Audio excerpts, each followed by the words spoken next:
Hi guys, how are you all? I hope you are doing good. आज हम company के rule को हमने कंप्लीट कर दिया था लास्ट वीडियो में, तो हम क्राउन के रूल को पढ़ने वाले हैं। एक क्विक रिवीजन मैं आपको दे देती हूँ कि हमने कंपनी के रूल में क्या क्या पढ़ा था। देखो, कंपनी का रूल चला था 1773 से लेकर 1858 तक, जिसमें हमने रेगुलेटिंग एक्ट ऑफ 1773 देखा, अमेंडिंग एक्ट जो 1781 में आया था, Pitt's India act 1784, act of 1786, charter act of 1793, charter act of 1813, charter act of 1833 and the last charter act of 1853। ये सभी एक्ट्स बहुत ज़्यादा इंपॉर्टेंट है एग्जाम पॉइंट ऑफ व्यू से, क्योंकि इनमें से बहुत ज़्यादा इंपॉर्टेंट क्वेश्चंस निकल कर आते हैं। जैसे कि first governor general of Bengal कौन था, ये हमने पढ़ लिया है। First governor general of India कौन था, ये भी हम पढ़ चुके हैं। सुप्रीम कोर्ट ऑफ इंडिया कब बनाया गया, कहाँ पे बनाया गया, कौन से एक्ट में बनाया गया था, ये भी हमने पढ़ लिया। तो ऐसी बहुत सारी इंपॉर्टेंट चीज़ें हैं जो लास्ट के वीडियो में मैंने कवर की है, तो आप पहले वो वाला वीडियो देख लो। ये वाला जो कंपनी का रूल हमने पढ़ा है, आज का लेक्चर जो क्राउन का रूल हम पढ़ेंगे उससे बहुत ज़्यादा कनेक्टेड है। चलिए स्टार्ट करते हैं। तो आज हम पढ़ेंगे क्राउन का रूल 1858 से लेकर 1947, जब हमें आज़ादी मिलती है।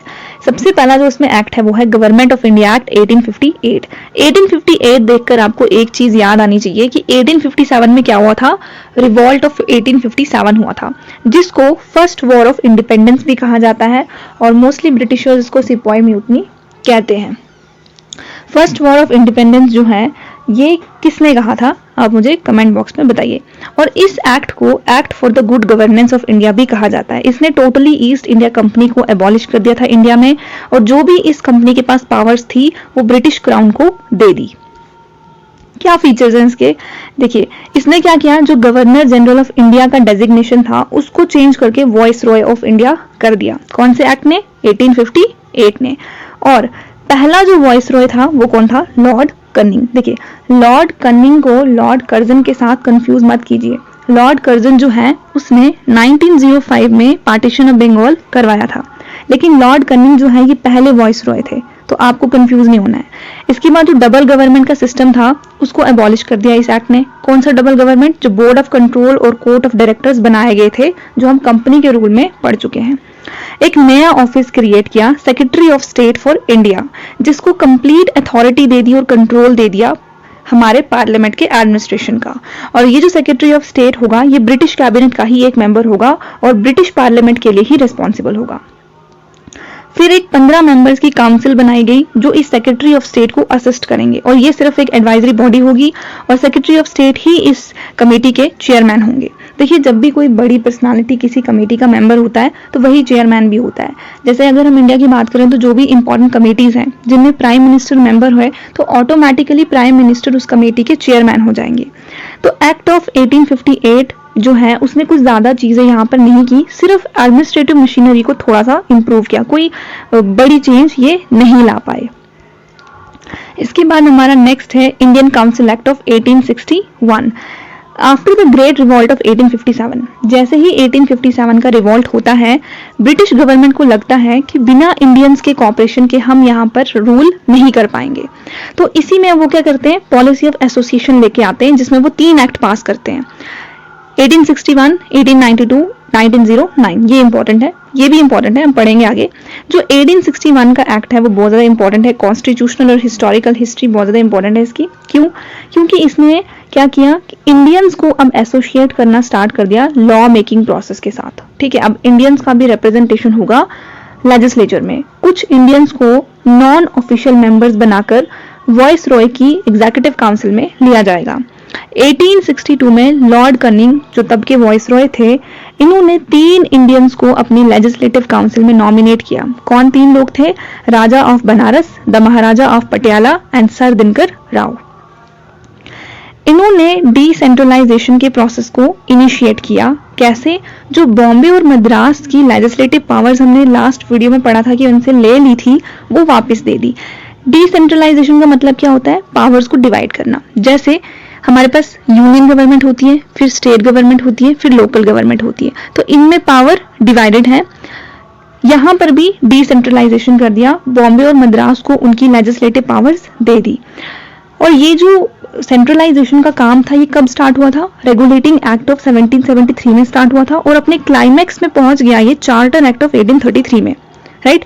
और ये जो पॉलिसी ऑफ लेजिस्लेटिव डेवोल्यूशन था ना, इसने क्या किया, बहुत ज्यादा प्रोविंसेस को ऑटोनॉमी दे दी। और क्या किया इन्होंने, देखिए, establishment of new legislative councils, Bengal, north western province और पंजाब में नए लेजिस्लेटिव काउंसिल्स बना। और क्या किया इन्होंने पोर्टफोलियो सिस्टम को इनिशिएट किया। तो इंपॉर्टेंट क्वेश्चन है कि पहली बार पोर्टफोलियो को भारत में रिकॉग्नाइज किसने किया था, लॉर्ड कनिंग ने 1859 में। पोर्टफोलियो क्या होता है, एक तरीके की मिनिस्ट्रीज या डिपार्टमेंट्स आप कह सकते हो। तो उस टाइम पर जो मेंबर ऑफ वॉइसरॉय की काउंसिल था उसको चार्ज दे दिया एक या एक से ज्यादा डिपार्टमेंट का, और उसके ऑर्डर जो होंगे वो फाइनल होंगे। और जो वाइसरॉय है वो ऑर्डिनेंस इशू कर सकता है। ऑर्डिनेंस क्या होता है, हमारे प्रेसिडेंट ऑफ इंडिया के पास भी ऑर्डिनेंस की पावर होती है अंडर आर्टिकल 123, और स्टेट गवर्नर के पास भी ऑर्डिनेंस की पावर होती है अंडर आर्टिकल 213। ऑर्डिनेंस का काम क्या होता है, जब भी पार्लियामेंट या स्टेट लेजिस्लेटिव असेंबली सेशन में नहीं होती है तो प्रेसिडेंट या गवर्नर के पास ये पावर होती है कि वो ऐसा एक्ट पास करें। अगर पार्लियामेंट या स्टेट लेजिस्लेटिव असेंबली सेशन में नहीं है, लेकिन गवर्नमेंट ऑफ इंडिया को या स्टेट गवर्नमेंट को लगता है कि ये एक्ट पास करना बहुत ज़्यादा इंपॉर्टेंट है, इमरजेंसी एक्ट है, पास करना पड़ेगा, तो प्रेसिडेंट ऑर्डिनेंस इशू करते हैं या स्टेट गवर्नर ऑर्डिनेंस इशू करता है, और इसकी जो पावर है वो उतनी ही होती है जितना कि पार्लियामेंट के द्वारा पास किए हुए एक्ट की होती है। ठीक है, तो ये जो वॉइसरॉय की पावर थी ना, ये भी यहाँ से स्टार्ट हो जाती है। इसके बाद हमारा है इंडियन काउंसिल एक्ट ऑफ 1892। इसने क्या किया, जो पिछले एक्ट में इंडियंस नॉन ऑफिशियल मेंबर बनके लेजिस्लेटिव काउंसिल में जा रहे थे उस नंबर को बढ़ा दिया और प्रोविंसेस में भी इनको इंक्लूड करना स्टार्ट कर दिया। लेकिन अभी भी जो ऑफिशियल मेजोरिटी थी वो ब्रिटिशर्स की ही थी। इन्होंने लेजिस्लेटिव काउंसिल के फंक्शन को इंक्रीज कर दिया और उनको पावर दे दी कि अब आप डिस्कस कर सकते हो बजट को और क्वेश्चंस भी पूछ सकते हो एग्जीक्यूटिव से। कुछ नॉन ऑफिशियल मेंबर्स को नॉमिनेशन लेके आई है सेंट्रल लेजिस्लेटिव काउंसिल में और प्रोविंशियल लेजिस्लेटिव काउंसिल में भी, राइट। और जो इलेक्शन है ना, अभी भी वो यूज नहीं हो रहा है। इलेक्शन जो वर्ड है वो अभी भी यूज नहीं हो रहा है। नॉमिनेशन का वर्ड जो है वो यूज करते थे, नॉमिनेशन करते थे, इलेक्शन नहीं होता था। इंडियन काउंसिल्स एक्ट ऑफ 1909, ये बहुत ज्यादा इंपॉर्टेंट है, बहुत ज्यादा इंपॉर्टेंट है, याद रखिएगा इसको। इस एक्ट को मॉर्ले मिंटो रिफॉर्म्स भी कहते हैं। मॉर्ले कौन था, ये सेक्रेटरी ऑफ स्टेट था, और मिंटो कौन था, ये था तब का वॉइसरॉय ऑफ इंडिया। 1909 में वॉइसरॉय ऑफ इंडिया। इसने क्या किया, लेजिस्लेटिव काउंसिल के साइज को इंक्रीज कर दिया, सेंट्रल लेवल पर भी और प्रोविंशियल लेवल पर भी। और सेंट्रल लेजिस्लेटिव काउंसिल का तो नंबर 16 से 60 कर दिया इन्होंने। उसके बाद ऑफिशियल मेजोरिटी अभी भी सेंट्रल लेजिस्लेटिव काउंसिल में थी, ब्रिटिशर्स की ही थी, लेकिन प्रोविंशियल लेजिस्लेटिव काउंसिल में नॉन ऑफिशियल मेजोरिटी को बढ़ा दिया। मतलब कि प्रोविंसेस में अब इंडियंस जो हैं, नॉन ऑफिशियल जो लोग हैं, उनकी मेजोरिटी होगी। और इन्होंने क्या किया, नंबर्स को अलो कर दिया कि अब आप सप्लीमेंट्री क्वेश्चंस पूछ सकते हो, रेजोल्यूशंस भी पास कर सकते हो बजट पर, और भी बहुत सारी चीजें उन्होंने की। इस एक्ट में पहली bar association of Indians with the executive council of viceroy और गवर्नर को प्रोवाइड किया। मतलब सत्येंद्र प्रसाद सिन्हा, ये इंपॉर्टेंट है, सत्येंद्र प्रसाद सिन्हा पहले इंडियन थे जिन्होंने वॉइसरॉय की एग्जीक्यूटिव काउंसिल को ज्वाइन किया था एज अ लॉ मेंबर। ये तो बहुत ही इंपॉर्टेंट है। क्वेश्चन आता है कि कौन से एक्ट में कम्युनल रिप्रेजेंटेशन मिली थी मुस्लिम्स को, तो वो था 1909 का एक्ट, मॉर्ले मिंटो एक्ट। इसने क्या किया, कम्युनल रिप्रेजेंटेशन दे दी, सेपरेट इलेक्टोरेट दे दिया मुस्लिम्स को। इस एक्ट में क्या है, बेसिकली जो मुस्लिम है ना, उनको जो वोट देंगे वो मुस्लिम मेंबर्स ही देंगे और कोई नहीं दे पाएगा। बेसिकली इस एक्ट ने कम्युनलिज्म को लीगलाइज कर दिया और इसी वजह से लॉर्ड मिंटो को फादर ऑफ कम्युनल इलेक्टोरेट भी कहा जाता है। गवर्नमेंट ऑफ इंडिया एक्ट 1919, 20 अगस्त 1917 को ब्रिटिश गवर्नमेंट ने डिक्लेयर किया। पहली बार इसका ऑब्जेक्टिव क्या है, रिस्पॉन्सिबल गवर्नमेंट को एस्टैब्लिश करना इंडिया में। ठीक है, 1990 के एक्ट में ब्रिटिश गवर्नमेंट ने ये डिक्लेयर किया कि हम भारत में एक रिस्पॉन्सिबल गवर्नमेंट चाहते हैं। इन्होंने ये जो एक्ट बनाया था ये फोर्स में कब आया, 1921 में, और इस एक्ट को मोंटेगो क्लेम्सफोर्ड रिफॉर्म भी कहते हैं। मोंटेगो कौन था, सेक्रेटरी ऑफ स्टेट, और लॉर्ड क्लेम्सफोर्ड कौन था, वॉइसरॉय ऑफ इंडिया।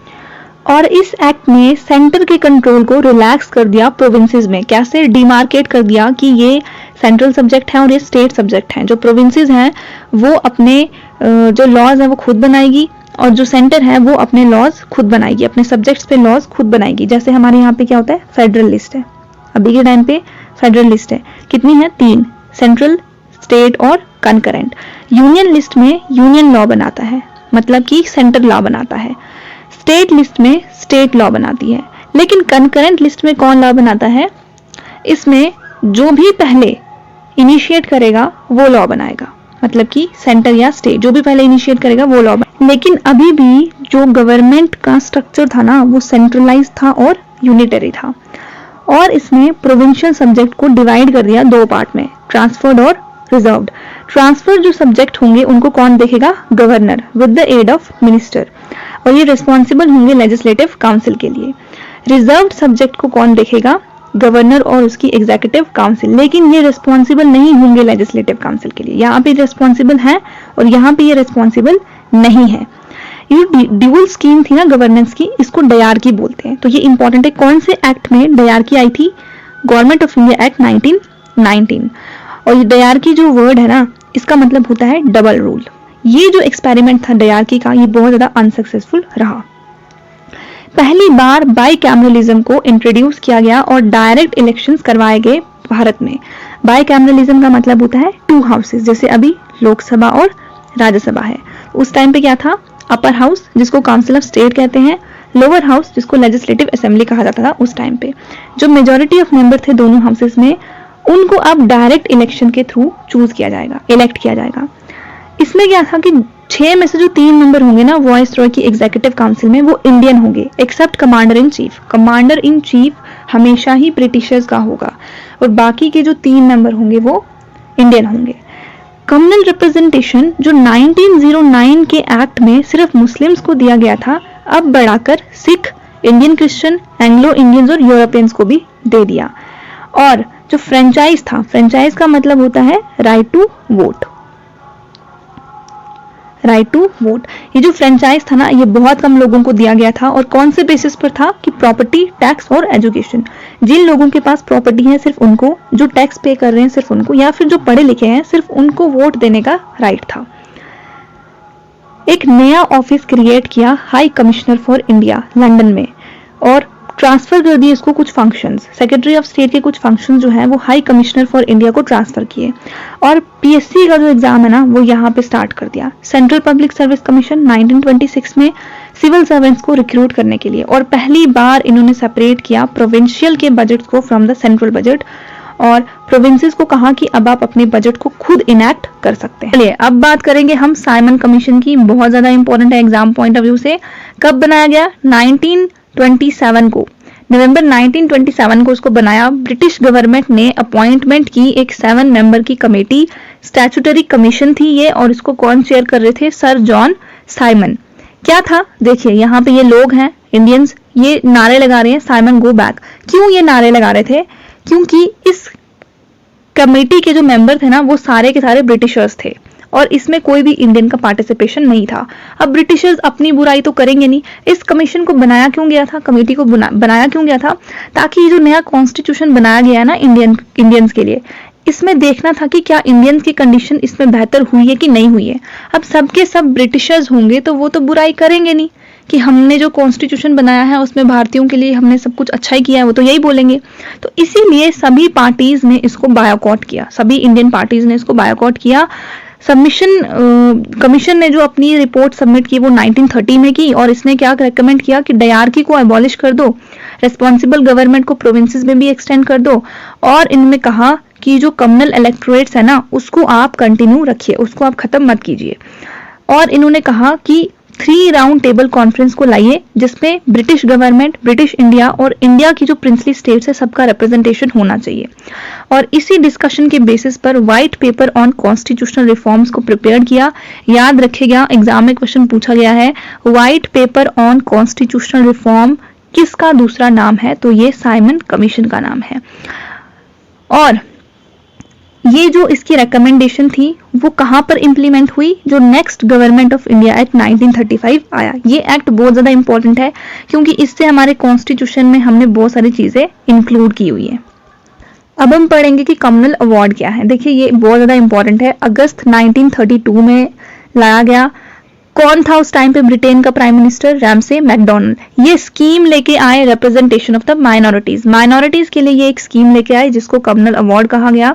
इस अवार्ड ने क्या किया, जो सेपरेट इलेक्टोरेट मुस्लिम, सिख, इंडियन, एंग्लो इंडियन और यूरोपियंस के पास थे अब तक, इन्होंने उसको डिप्रेस्ड क्लासेस को के लिए भी एक्सटेंड करना चाहा, शेड्यूल कास्ट के लिए भी इसको एक्सटेंड करना चाहा, जिससे गांधी जी बहुत ज्यादा डिस्ट्रेस्ड हो गए और उन्होंने फास्ट अनटू डेथ का ऐलान कर दिया येरावाड़ा जेल पूना में, ताकि ये जो एक्ट है इसको मॉडिफाई किया जाए। और आखिर में क्या हुआ कि जो लीडर थे कांग्रेस के और जो डिप्रेस क्लासेस के लीडर थे उनमें एक एग्रीमेंट हुआ और इस एग्रीमेंट को पूना पैक्ट कहा जाता है, जिसमें डिप्रेस्ड क्लासेस को रिजर्व्ड सीट दे दी गई इंस्टेड ऑफ सेपरेट इलेक्टोरेट। अब है हमारे पास बहुत ज्यादा important act, government of India act 1935। ये जो एक्ट है इसमें बहुत ज्यादा स्टेप उठाया कंप्लीटली रेस्पॉन्सिबल गवर्नमेंट लाने में। ये बहुत ज्यादा लेंथी और डिटेल डॉक्यूमेंट है जिसमें 321 सेक्शन थी और 10 शेड्यूल थे। क्या फीचर्स थे इस एक्ट के? इसने ऑल इंडिया फेडरेशन को एस्टैब्लिश किया, प्रोविंसेस और प्रिंसली स्टेट्स को एज अ यूनिट्स डिक्लेयर किया। इस एक्ट ने डिवाइड कर दी पावर सेंटर और यूनिट्स के बीच में 3 लिस्ट में, जिन 3 लिस्ट की बात मैंने अभी की थी, फेडरल लिस्ट, प्रोविंशियल लिस्ट और कंकरेंट लिस्ट। तो फेडरल लिस्ट में कौन लॉ बनाता है? सेंटर। प्रोविंशियल लिस्ट में कौन? प्रोविंस। और कंकरेंट लिस्ट में कौन? दोनों लॉ बना सकते हैं। रेजिड्यूरी पावर्स जो हैं वो वाइसरॉय को दे दी गई। रेजिड्यूरी पावर कौन सी होती है? जो इन तीनों लिस्ट में मेंशन नहीं है सब्जेक्ट्स, उन सब्जेक्ट्स पे कौन लॉ बनाएगा? वाइसरॉय। वो होती हैं रेजिड्यूरी पावर्स। इंडियन प्रेसिडेंट के पास ये पावर्स होती हैं आज के टाइम पे। और जो ये फेडरेशन है ये कभी भी एग्जिस्टेंस में नहीं आया क्योंकि प्रिंसली स्टेट्स ने इसको ज्वाइन ही नहीं किया। इस एक्ट ने डायरकी को अबॉलिश कर दिया। डायरकी क्या था? Double government. प्रोविंसेस में अबॉलिश कर दी डायरकी और प्रोविंसेस को ऑटोनॉमी दे दी फुल, और प्रोविंसेस को एज अ ऑटोनमस यूनिट्स बना दिया। मोर ओवर ये जो एक्ट था इसने इंट्रोड्यूस किया रिस्पॉन्सिबल गवर्नमेंट को प्रोविंसेस में, और अब जो गवर्नर है उसको अपने मिनिस्टर्स की एड एंड एडवाइस पर काम करना पड़ेगा। और ये जो एक्ट है 1937 में इंप्लीमेंट हुआ बट डिसकंटिन्यू हो गया 1939 में। इस एक्ट ने काउंसिल ऑफ इंडिया को एबॉलिश करके secretary of state for India बनाया with the team of advisers. इस एक्ट ने फ्रेंचाइज को भी एक्सटेंड कर दिया। क्या बताया था मैंने फ्रेंचाइज क्या होता है? Right to vote. अब 10% ऑफ द टोटल पॉपुलेशन के पास वोटिंग राइट्स आ गए थे। रिजर्व बैंक ऑफ इंडिया कौन से एक्ट में बनाया गया था? 1935। ये आपको याद रखना है। इसके बाद जो फेडरल पब्लिक सर्विस कमीशन थी और प्रोविंशियल पब्लिक सर्विस कमीशन थी वो भी इसी एक्ट में आई थी, 1935 के एक्ट में। लास्ट हमारा मोस्ट इंपॉर्टेंट एक्ट है क्राउन रूल का, इंडियन इंडिपेंडेंस एक्ट ऑफ 1947। जब फाइनली ब्रिटेन का जो रूल है भारत पर वो खत्म हो गया, लेकिन इसका जो नतीजा था वो ये था कि भारत को डिवाइड होना पड़ गया 2 देशों में, एक पाकिस्तान और एक इंडिया। फरवरी 20, 1947 में ब्रिटिश प्राइम मिनिस्टर क्लीमेंट एटली, ये याद रखेगा कि जब इंडियन इंडिपेंडेंस एक्ट आया था तब कौन प्राइम मिनिस्टर था? ये था क्लीमेंट एटली। और तब कौन सी पार्टी थी वहां पर ब्रिटेन में? Labour party. ये भी इंपॉर्टेंट क्वेश्चन है। लेबर पार्टी थी। इन्होंने डिक्लेयर किया कि जो ब्रिटिश रूल है इंडिया में वो 30 जून को खत्म हो जाएगा 1948 में। इसके बाद पावर्स हम ट्रांसफर कर देंगे रिस्पॉन्सिबल इंडियन हैंड्स के पास। ये जो अनाउंसमेंट किया ना ब्रिटिश प्राइम मिनिस्टर ने, इसने मुस्लिम लीग को बहुत ज्यादा गुस्सा दिला दिया। उन्होंने डिमांड करना स्टार्ट कर दिया कि हमें अलग देश चाहिए। 3 जून 1947 को ब्रिटिश गवर्नमेंट ने क्लियर कर दिया कि जो भी कॉन्स्टिट्यूएंट असेंबली बनाएगी इंडिया की वो वहां पर लागू नहीं होगा, उन पार्ट्स ऑफ द कंट्री पर लागू नहीं होगा जो विलिंग नहीं है इसको एक्सेप्ट करने के लिए। और सेम डे जो लॉर्ड माउंटबेटन था, वॉइस रॉय ऑफ इंडिया, इसने पार्टीशन प्लान सामने रखा जिसको माउंटबेटन प्लान कहते हैं। तो पार्टीशन प्लान को माउंटबेटन प्लान भी कहा जाता है। ये प्लान को एक्सेप्ट कर दिया कांग्रेस ने भी और मुस्लिम लीग ने भी, और फाइनली इमीडिएट इफेक्ट में आता ये प्लान इंडियन इंडिपेंडेंस एक्ट 1947। क्या फीचर्स थे? इसने ब्रिटिश रूल को खत्म कर दिया, इंडिया को इंडिपेंडेंट सॉवरन स्टेट बना दिया 15 अगस्त 1947 को, और 14 अगस्त को पाकिस्तान इंडिपेंडेंस डे मनाता है। सॉवरन क्या होता है? जहां पर आपके इंटरनल और एक्सटर्नल डिसीजंस आप खुद लेते हैं, कोई आप पर अपना विल इंपोज नहीं कर सकता है। साथ में पार्टीशन तो हुआ ही, और दो इंडिपेंडेंट डोमिनियन बन गए, इंडिया और पाकिस्तान के, और दोनों के पास ये राइट था कि आप ब्रिटिश कॉमनवेल्थ को ज्वाइन कर सकते हो। अब जो ये वॉइस रॉय का ऑफिस था, इसको अबॉलिश करके गवर्नर जनरल का डेजिग्नेशन ला लिया, ठीक है। और इसके बाद क्या होता है कि कॉन्स्टिट्यूएंट असेंबलीज को एम्पावर कर दिया दोनों ही डोमिनियन के कि आप अपना अपना कॉन्स्टिट्यूशन बनाइए अपने देशों के लिए, और ब्रिटिश पार्लियामेंट के एक्ट्स को आप रिपील भी कर सकते हो, including the Indian independence act itself. Constituent assemblies को एम्पावर कर दिया दोनों ही डोमिनियन के कि आप अपनी रिस्पेक्टिव टेरिटरीज भी देखिए और नया कॉन्स्टिट्यूशन ड्राफ्ट कीजिए, एनफोर्स कीजिए। अबॉलिश कर दिया office of the secretary of state for India, और जो भी पावर्स थी वो ट्रांसफर कर दी किसको, secretary of state for Commonwealth affairs. British paramountcy जो थी अब वो लैप्स हो चुकी हैं, जो भी ब्रिटिशर्स की ट्रीटीज थी इंडियन प्रिंसली स्टेट्स के साथ और ट्राइबल एरियाज के साथ वो भी खत्म हो गए, और फ्रीडम ग्रांट कर लिया इन्होंने इंडियन प्रिंसली स्टेट्स को कि आपके पास पूरी फ्रीडम है कि आप या तो डोमिनियन ऑफ इंडिया को ज्वाइन कीजिए या तो डोमिनियन ऑफ पाकिस्तान को ज्वाइन कीजिए, या फिर आप इंडिपेंडेंट भी रह सकते हैं। और इन्होंने क्या कहा कि जब तक आपका कॉन्स्टिट्यूशन लागू नहीं हो जाता है, जब तक आपका कॉन्स्टिट्यूशन नहीं बन जाता, तब तक आप गवर्नमेंट ऑफ इंडिया एक्ट 1935 के अकॉर्डिंग चल सकते हो। ब्रिटिश मोनार्क के पास जो राइट टू विटो बिल्स की पावर होती थी वो उससे छिन चुकी थी इंडिया के कंसर्न में। विटो पावर क्या होता है, हमारे प्रेसिडेंट के पास भी विटो पावर है। इसमें क्या होता है, जो भी बिल होता है अगर वो लोकसभा से पास हो गया, राज्यसभा से पास हो गया, तो प्रेसिडेंट के पास ही विटो पावर होती है कि वो उसको अपने पास रख सकता है। ये 4-5 टाइप्स की होती हैं, डिटेल में हम आगे पढ़ेंगे जब प्रेसिडेंट वाला चैप्टर में पढ़ाऊंगी। ये पावर उससे छिन गई, बट अभी भी ये जो राइट है ना, ये गवर्नर जनरल के पास था। मोनार्क से छिन चुका था लेकिन गवर्नर जनरल के पास अभी भी था। अभी भी गवर्नर जनरल है जो है वो, उसके पास फुल पावर है कि वो अपनी असेंट दे सकता है या फिर रोक सकता है किसी भी बिल के कंसर्न में।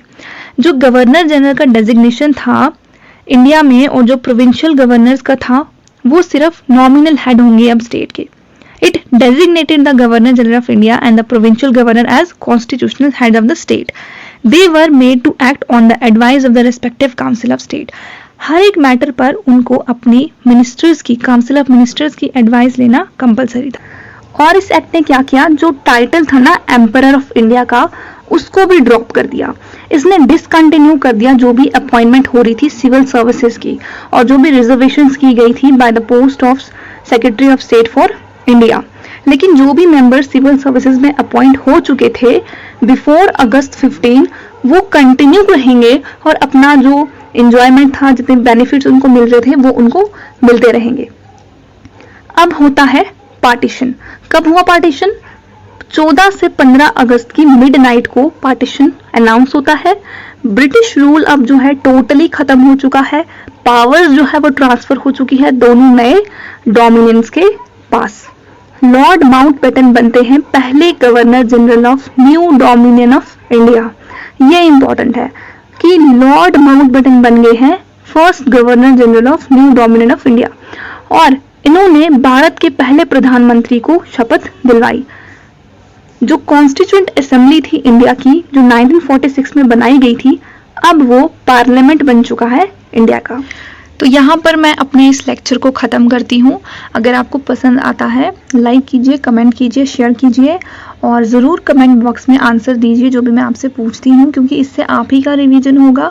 एग्जाम में आपको याद आ जाएंगी चीज़ें जो भी मैंने आपको पढ़ाई होंगी अगर आप बार बार चीज़ों को रिपीट करोगे, इसलिए मैं बार बार आपसे पूछती हूँ, राइट। तो stay tuned, stay safe, thank you.